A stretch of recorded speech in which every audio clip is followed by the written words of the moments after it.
My husband Camille apologized to me in such a Philippines manner, saying he got his mistress pregnant and we needed to break up. I was dumbfounded, and my affection for him ran out 6 months ago. Is the mistress someone I know? I asked. Yeah, it's Kyra. Remember meeting her again at Alice's wedding reception. Since then, my husband seemed completely unashamed. Alice's wedding was the year before last, so you've been cheating for over a year. Alice was a college classmate, and Kyra was a junior 2 years behind me. She was in the same research group as Alice, and we played tennis together in college, so I remember her well. She was nicknamed Little Devil behind her back and was quite famous in a way. Huh. Oh, is that so? Time flies when we get older. My husband just laughed it off. What on earth was he thinking? I can't understand him at all. I'm Viola, 30 years old. I met my husband in the college tennis club despite him being 5 years older at 35. He often showed up as an alumnus who loved happy hours, had lots of friends, and was friendly with everyone. He took great care of freshmen and was kind, but I later realized it was limited to girls after we started dating. I cried many times due to his cheating habits back then, but I loved him and married him right after graduation. But once I started working, I got to know the real him, or rather, his useless side. He frequently appeared in the tennis club's clubhouse, acting all high and mighty with the juniors because he was completely ignored by his peers. The truth was he was so incompetent at his job that he wasn't given any serious responsibilities.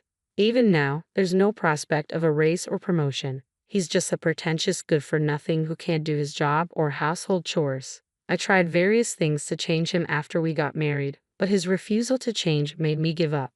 The reason I had to divorce him wasn't just that work was busy and it was a hassle, but also because his parents were good people, a reason that had nothing to do with my husband himself.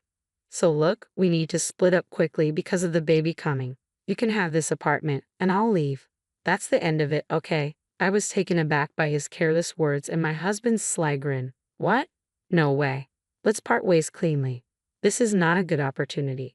As I neared my 40s, I started wanting a child. I had graduated college and started working as a full-time employee.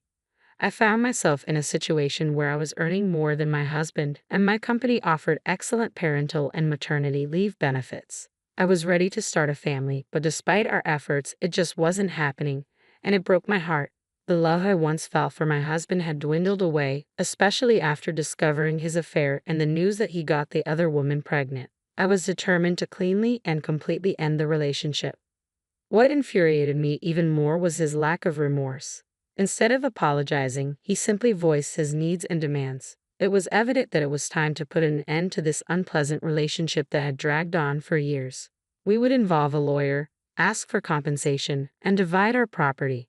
And of course, we would expect something from Kyra as well. However, when I voiced my concerns about the financial aspect, my husband callously suggested that I take on the debt myself since it was his affair that caused the separation. When I glared at him, he relented, admitting that he might need his father's help to cover the expenses. I proceeded with the divorce proceedings and hired a lawyer. Despite multiple calls from my in-laws pleading with me to reconsider, I remained steadfast in my decision. Even my father-in-law broke down in tears, acknowledging that if I left, it would spell the end for him. My mother-in-law begged me to reconsider, expressing her love for me like her own daughter. But even they understood once I laid bare the truth about my husband's constant infidelity and laziness. Finally, they apologized profusely, hanging their heads in shame. They even paid the compensation in a lump sum on behalf of my husband, who had no savings of his own. They made him promise never to ask for their help again and to repay them promptly. I still can't fathom how such a careless and irresponsible man could come from parents as decent and responsible as his. I decided to retreat to my parents' house. The divorce proceedings, which I had anticipated as a hassle, wrapped up faster than I expected. Returning to my recently relocated family home, 6 months flew by. I found myself consumed by work on weekdays and occupied with household chores on weekends, leaving little room to dwell on my ex-husband. Then, out of the blue, my best friend Alice called, seething with anger from the moment she started speaking. Viola, did you know your ex-husband Camille and Kyra? They're living it up in a new high-rise apartment, flaunting their wealth everywhere. Kyra even had the audacity to invite me to her baby shower party. The presents alone cost over $100, and there's a $100 participation fee. It's outrageous, isn't it? She exclaimed. I was taken aback by the news. I hadn't realized that Kyra had given birth, let alone why she would reach out to Alice. Both my ex-husband and Kyra were well aware that Alice was my best friend. Why would Kyra even extend an invitation to her, knowing Alice would undoubtedly relay everything to me? When I tentatively mentioned this to Alice, her anger escalated even further. She did it deliberately, Viola. Deliberately. That awful woman had the nerve to tell me she's so happy now, thanks to Viola breaking up with Camille. Can you believe her audacity? She's the worst kind of person. I want to put her in her place somehow. Alice raged. That nickname from our college days resurfaced in my mind. Kara was always known as the little devil, stirring up trouble among seemingly happy couples. Even when relationships were strained because of her involvement, she remained composed, wearing a facade of innocence. If a couple splits up just because someone else shows interest, it wasn't true love to begin with, right? They would have broken up eventually anyway, so what's the harm? She'd say, her words dripping with sugary sweetness, all the while smirking knowingly. I felt a pang of pity for Kyra, realizing she might never have experienced genuine love. Despite this, I knew better than to involve myself with her, so I made the conscious decision to keep my distance, at least for the time being. Kara didn't matter much to me. There was something else that demanded my attention. Alice. There's only one newly constructed high-rise apartment building, right? Have you heard anything about them moving in? I asked Alice, seeking any information she might have. I've never met them, Alice quickly replied, but apparently it was very recent. They'd been boasting about securing a spot. Fortunately, someone who had bought one of the units had to relocate for work and put it back on the market without moving in. Ah, that makes sense, I nodded, processing the information. So, your moving day is Sunday, right? The baby shower party is on Saturday. You'll only need to be cautious for one day. There are multiple elevators, and they might use different entrances. You're right, we haven't crossed paths so far, so it should be fine. Alice concurred. We live together, but unexpected situations can still arise. As fate would have it, an unexpected situation did indeed unfold on Saturday. While waiting for the elevator on the first floor, I found myself face to face with my ex-husband and Kyra as they stepped out of the elevator. Hey, Viola, what are you doing here? My ex-husband spoke first, with Kyra chiming in. Viola, are you here to celebrate with us? You must be eager to see our adorable baby, aren't you? Kyra's voice was cheerful, her smile radiant, but her eyes betrayed a different story. They held no hint of amusement. What? Seriously, did you come to crash the party without an invitation? My ex-husband interjected, his tone incredulous. To scope out the high-rise apartment or catch a glimpse of our little prince. The casual reference to the baby as both baby and prince grated on my nerves. That's not it, I retorted coolly. I was just waiting for the elevator.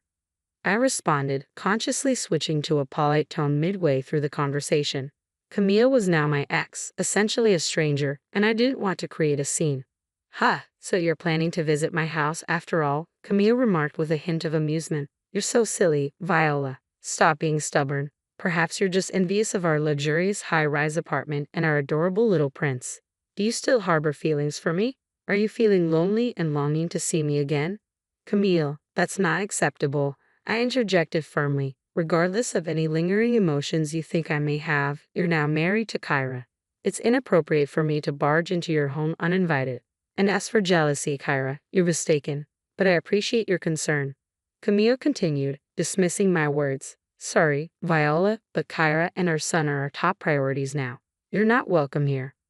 As I listened to their conversation, I couldn't help but feel perplexed. It had been 6 months since I last saw my ex-husband, and yet his mindset remained as irrational as ever.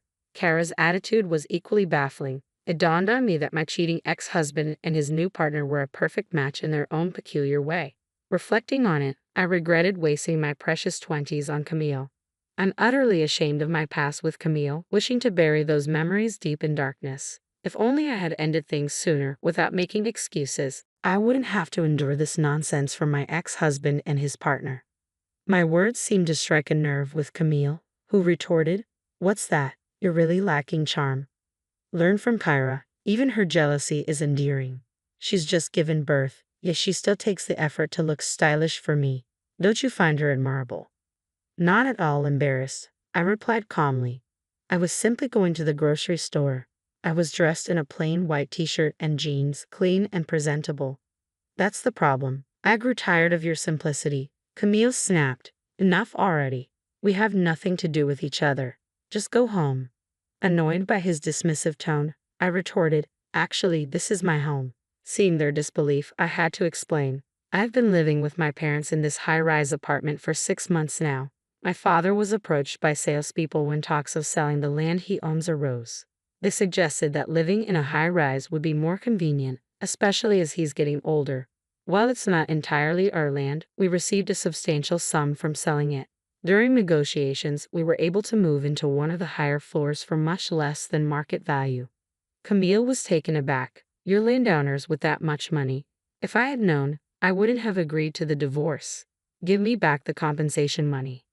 There's no need for a property settlement, I replied firmly. The compensation was a result of your affair, and the property settlement was a matter between us as a married couple.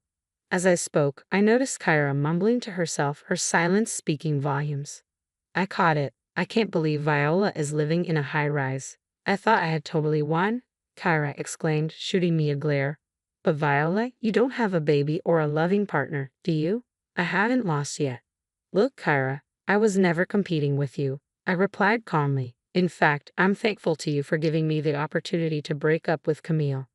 Oh, and I'm moving out of my house tomorrow, so I don't think we'll see each other again.